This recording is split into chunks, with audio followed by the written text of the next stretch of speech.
أعوذ بالله من الشيطان الرجيم بسم الله الرحمن الرحيم رب اشرح لي صدري ويسر لي أمري واحلل عقدة من لساني يفقهوا قولي ربنا زدنا علما اللهم فقهنا في الدين آمين. Assalamu alaikum wa rahmatullahi wa barakatuh ya Ahlul Quran. I hope and pray that you all are in the best state of health and iman. Ameen. Alhamdulillah. So today inshallah let's learn number 10 to 16 of Surah Al-Qalam. Okay, inshallah. Let's begin without delay. I'm going to recite first and then let's look into translation and tajweed. Okay. أعوذ بالله من الشيطان الرجيم بسم الله الرحمن الرحيم ولا تطع كل حلاف مهين هماز مشاء بنميم مناع للخير معتد أثيم عتل بعد ذلك زنيم أن كان ذا مال وبنين إذا تتلى عليه آياتنا قال أساطير الأولين سنسمه على الخرطوم.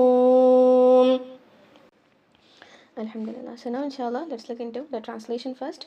We completed learning ayah number 1 to 9 where Allah subhanahu wa ta'ala highlighted the great character of Prophet sallallahu alaihi wasallam, khuluqin azim, and also defended him, comforted him, subhanallah, saying that he is not majnoon, right? And also that soon the disbelievers and the believers will come to know who is the real maftoon, that is the majnoon, right? The foolish person. So now in these ayahs, Allah subhanahu wa ta'ala exposes the traits and the characteristics of a disbeliever, the enemy of Islam. In those days, there was a person in Mecca, the people who already knew about him. He was standing out for evil doings and troublemaker, destruction, and also like all kind of bad characteristics were there in him, and people knew him, due to which even in Tafseer different kind of persons, the different names of person are taken, like Abu Jahl. In few Tafseer it is mentioned he is Walid ibn Mughira.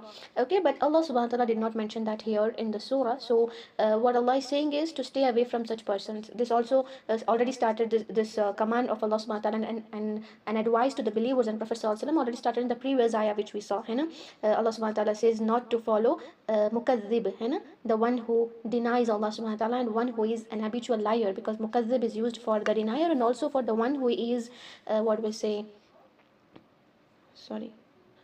one who is a liar. Fine. So already the trait of that person is mentioned in the previous ayah which we completed, that he is a habitual liar and also he is a compromiser. He always wants the Muslims to not believe in their religion, to dilute a few values of Islamic values, so that he will also compromise his own religion.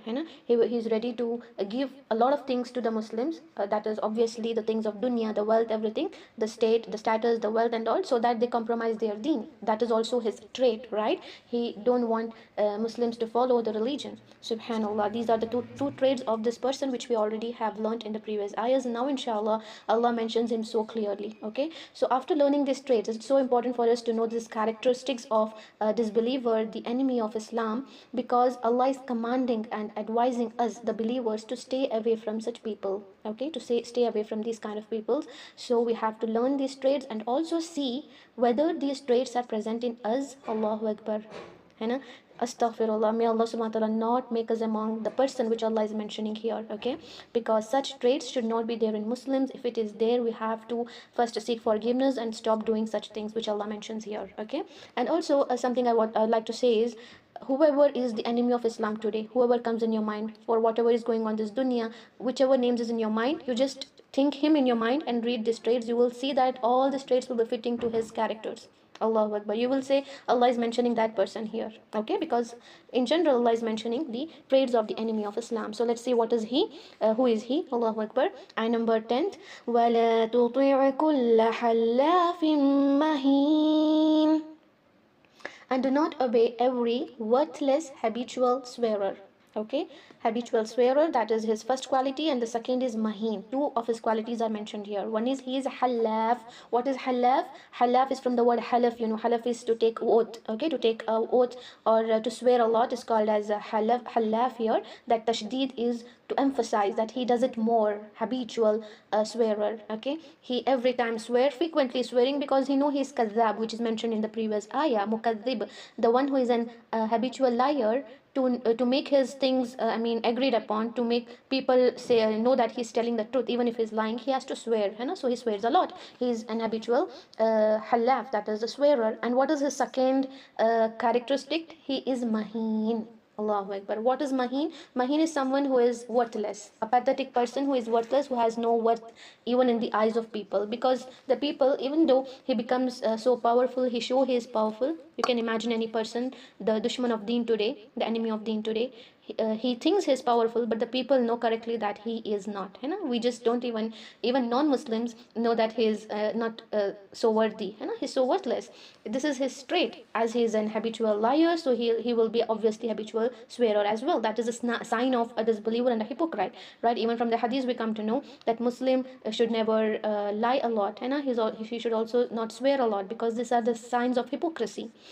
So these are his two what we say characteristics, which Allah mentioned in ayah number 10, because he is halaf. Halaf is someone who swears a lot. If he is a Muslim, just imagine a Muslim who simply says wallahi, wallahi, wallahi for each and everything, because an oath on Allah subhanahu wa ta'ala, or a swear by the name of Allah subhanahu wa ta'ala, should be taken when it's very much necessary. Okay, it is a matter of your what we say kirdar, and what we say your honor. Your honor is being what we say assassinated, your character is assassinated, and you have to defend yourself. At that time, if you have to take any kind of oath where you have to give a witness, there is a kind of trouble going on, and your witness is something which can make it right, and you need to give an oath, then take a oath of Allah subhanahu wa ta'ala, because you're using a word of Allah which is so worthy. But this person halaf, he makes the name of Allah worthless on his tongue, right? By simply saying wallahi, wallahi for each and everything, even if he's Muslim. I'm talking about a Muslim who is halaf. Okay, the dushman of Islam is obviously a kafir.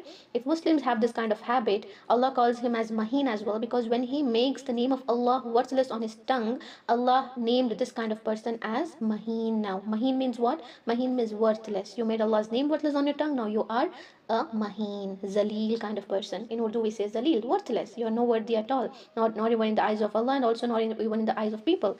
People also start hating this person, right? And now Allah says he is what? Hammazim masha'im binamim.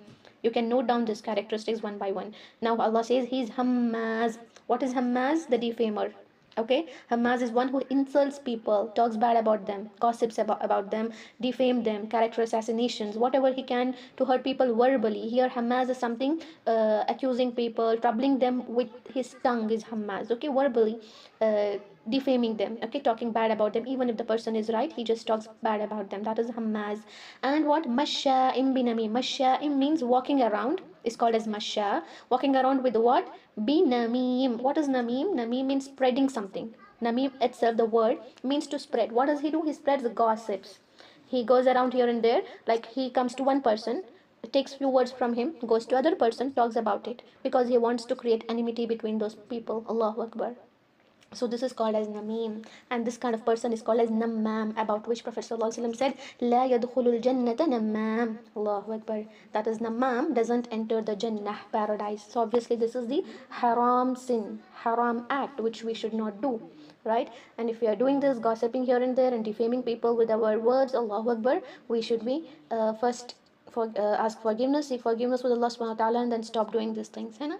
Especially these things like gossiping, insulting someone, and all, we don't think we are doing, which we will be actually doing, but we don't think, because we have a kind of friend circle, we speak, we laugh, and we think that we are just spending time and time passing, we are not hurting anybody, but actually we will be doing this. So we have to think carefully, are we this kind of persons? Do we have this kind of characteristic within us? Are we like habitual swearer, swear without any reason? Because obviously if you swear more, you are mahin, है ना? a worthless person? Are we a kind of Hammaz person? Hammaz is the one who accuses people and talks bad about them. And are we gossiping? Masha'im bin Amim. Allahu Akbar. May Allah not make us among these peoples. And now Allah says, now Allah talks about next three characteristics. Okay, in just ayah number 13, we have three. Manna'il lil khayri mu'tadin athim. Manna'il lil khayr. Manna'in is from the word mana', you know. Mana' is a word used to like withholding, okay, stopping. What does he withhold? He withholds lil khayr, that is, he prevents the good to happen. He doesn't do any kind of good, and will also not let others do good. He cannot see any people doing good, and also he won't do good. And the word khayr here is for two things. One, the khayr is for every what we say, good deeds, every kind of good deeds. That can be talking good, smiling at the people, being good with them, and all the khayr deeds, okay, like giving zakah, everything comes under khayr. All the kinds of good deeds comes under khayr. Another khayr is the wealth. Spending of wealth is also called as khayr, hai na? So this person withholds it. He's so stingy that he doesn't do good and not let others do good. He don't spend the money on poor and give their rights, and also he don't let others do that. This is the kind of person called as manna'il lil khayr. Then Allah says he is mu'tadin. What is mu'tadin? Mu'tadin is a transgressor. Okay, mu'tadin is transgressor, of whom actually transgressor here is mentioned with regard to people. What he does is he violates the rights of the poor, starves the people to death, destroy their houses, molest them. Allahu Akbar. You can already, a name has come to your mind about such person in this century now. You know, Allahu Akbar. This is the mu'tadin. And what is asim? From the word ism, he is sinful. He is a sinful person. He does all kind of haram acts. He has all the kind of sins in him. He does it. First he transgressed the he did not value the rights of people, and now he is asim. He transgressed Allah subhanahu wa ta'ala. He became rebellious to Allah subhanahu wa ta'ala. You know, he crossed all the hudud, the limits of Allah subhanahu wa ta'ala, the boundaries set by Allah subhanahu wa ta'ala. That is al-asim here. May Allah not make us among such person. Allahu Akbar. Now Allah talks about Utullim ba'da dhalika zanim. He is Utul. What is he? Utul. From the word Atala. What is Utul? When he has all these characters, now in this specific word, Allah mentions his heart.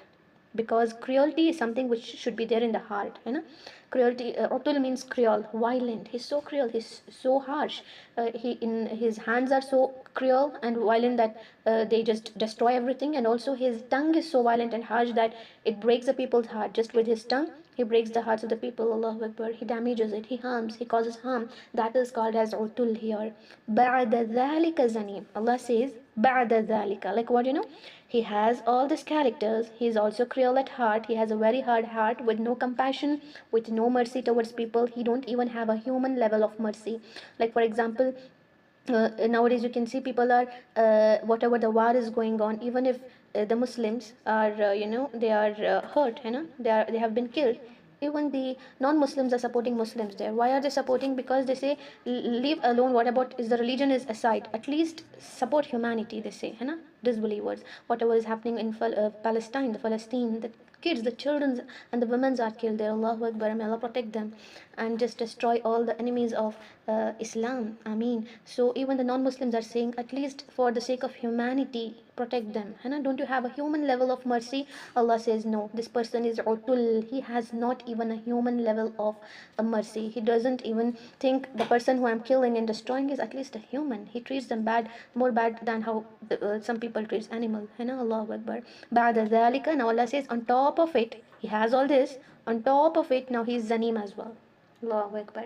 What is zanim? Zanim is, Allah is talking about something which is, zanim is called as, you can see a goat, you know about a goat who has a kind of flesh below his neck region, an extra thing, okay, that is called as zanim. What Allah is saying is, this kind of person, he stands out, he's odd one out, just like in that goat, that flesh which is hanging through his neck is complete waste. It's actually looks so cringy and a little odd, it looks odd. So this kind of person stand out. Everybody comes to know that this is a troublemaker. Okay, just think there is a group of 10 persons, okay, 10 people, and all the other 9 people know this one is odd one out. He is not among us. Even though he is with us, he is not one among us, because he stands out for troublemaking. He stands out for the bad character. This is called as zanim. Odd one out is called as zanim. Allah says he is in your group, but he is actually what? He's attached to the people, but he's not one among them. He's not originally among them, because he stands for bad quality, Anybody on the earth can say, yes, this is the troublemaker. He has no heart. He is so harsh. He is the one stands for cruelty. That's called as Zanim. Allahu Akbar. But Allah subhanahu wa ta'ala, after speaking all his traits and characteristics, now Allah mentions the root cause of his cruelty and all these bad traits in him. What is the root cause? كَانَ ذَا مَالٍ وَبَنِينَ. Allah says, because he is the possessor of wealth and children. The banin here is used for enormous amount of children, especially the sons, because sons are the sign of support and strength, especially, you know. Even the daughters are, but if you see, the sons support in all the bad things. If the person is going and destroying somebody's house, the sons go and support him in doing that bad deeds as well. And you can know about this in the Makki era. If you see the Sardar of Quraysh and their sons and all, how they were, right? Okay, so Allah says this person had what? He was a possessor of the wealth and the children here is a means of power. Okay, he had power, he had fame, he had a lot of wealth, due to which what he did is إِذَا تُتْلَى عَلَيْهِ آيَاتُنَا قَالَ أَسَاطِيرُ الْأَوَّلِينَ. When our verses are recited to him, he says these are just ancient stories, tales of the ancient people. Allah says, due to the power and the fame and the strength and whatever wealth he had, he thought himself so great that he is the like king of the world. Allahu Akbar. Like there is no military like how I have.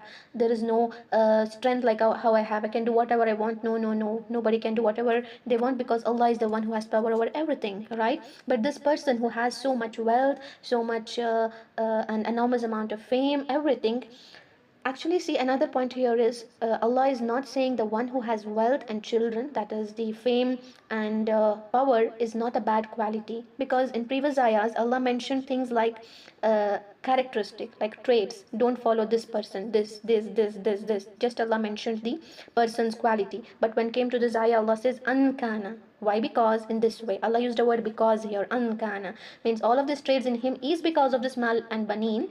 But in reality, the mal, the wealth and banin, awlad and the power are the blessings of Allah subhanahu wa ta'ala. Allah is not condemning the mal and banin here. Allah is not condemning the wealth and the power here. But Allah says these can become a root cause of all these bad habits, because when this person who possesses the what we say, all kind of power, children, he has wealth, he has all the things of this dunya, he can become arrogant, this person can become destructive, that can cause destruction to the people and the world. And this can become his what we say, basic foundation for arrogance, egoistic, so that can then cause the basic foundation of all these bad habits. Okay, so mal and wabanin, you also know this is the azmaish from Allah subhanahu wa ta'ala, and a test and trial of Allah subhanahu wa ta'ala. If it is used in a good way, then that is good, but if it is used in a bad way, being rich and wealthy can become a basic foundation of all the bad traits which Allah mentioned here. Allahu Akbar. Now Allah says he also did not believe in what? In the Quran. إذا تتلى عليه آياتنا قال أساطير الأولين. Now you also can see a few people who are non-Muslims, they say you're still wearing hijab, that is outdated. You're still doing this, that is outdated. You're not talking to non-mahram, it is outdated. Now it is a century where men and women are equal, so you can do the handshake with them and you can talk to them, you can be without hijab. Non-Muslim have this kind of thing, like you are all outdated. They say no, Islam is actually modern, it is alhamdulillah accepted at each and every century, subhanallah. So Allah says when the ayahs were recited to them, they used to say what? Asatirul awwalin. These are the story of ancient people, tales of ancient people. So now Allah punishes this person. What is the punishment of this person? Sanasimuhu alal khurtum. Sanasim, from the word wasam, which means to mark and stamp something by burning it. Just imagine, even in those days in Arab, and also nowadays you can see in the village area and all, or somewhere in the big companies and all, if they want to brand an animal, okay, if they want to export an animal from here and their export or import, what they do is they take a seal, they have their own seal, they burn it, and that hot seal is placed, marked on animal skin, okay, which actually burns his skin part, burns the skin area of that particular animal, because they want to distinguish between the animals there. Okay, this happened few years ago. I think it happens now as well. So this is called as the branding. Okay, branding. So Allah says we will soon brand him on his snout. Allah uses the word al-khurtum here. Khurtum is a word called as a snout in English, used for animals. We don't say snout for a human, we say nose. Even in the Arabic, the word is anf, that is your nose, but the word snout is used here. Why? Because Allah wants to humiliate him more. And why Allah mentions the snout, that is nose, out of all the other part of the body? Because nose is something which shows the what we say, ego, you know.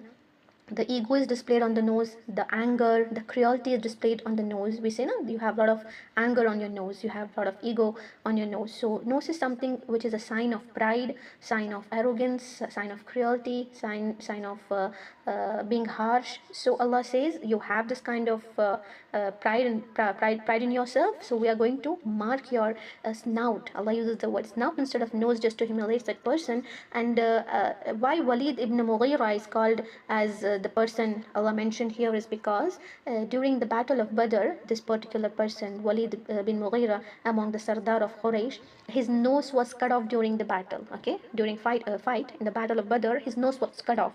So he had this kind of mark throughout his life till his death. That was a sign of humiliation for him. So Allah says, we are going to mark your nose as a sign of humiliation in this world and also in the hereafter. He will be marked like that. So the Mufassirin says this is what we say, Walid bin Mughira, because his nose was cut off during the battle of Badr. Allahu Akbar. So whatever it is, whoever the person was, but we can say that all of these traits are found in the enemy of Islam. Do you witness that? Because I can see whoever is coming to your mind, just imagine all of these traits are in that person, right?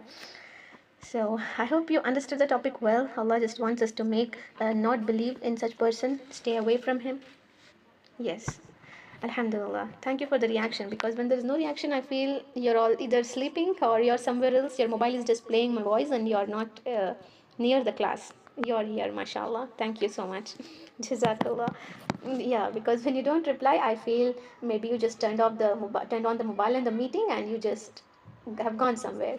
Okay, you're listening. That's good. Alhamdulillah. Barakallahu feekunna. Let's start with the tajweed now. سبحانك اللهم وبحمدك نشهد أن لا إله إلا أنت نستغفرك ونتوب إليك. السلام عليكم ورحمة الله وبركاته. جزاكم الله خيرا.